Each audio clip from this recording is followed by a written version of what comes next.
सामने में निकलो ना। एकदम सामने से निकलो मजा आ जाएगा अच्छा घिरे रहते हैं। पापा আমরা কি তাহলে এসে পড়ছি इसका कान बहुत तेज है रे। जॉय टाइम इसका जॉय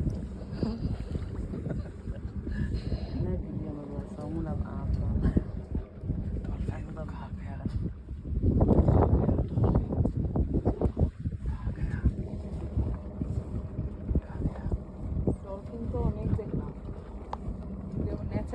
দেখানোর মতো হ্যাঁ এটা আলাদা মজা नाच देखके ডলফিন नाच শো দেখলাম नाच কত কম দেখছি না ডলফিন শো नाच ব্লগ হয়ে আছে ও মামা আপনি দেখলেন না তো পুরোটা এখানে ই করলো आगे तो कोई नहीं बॉय पूरा नहीं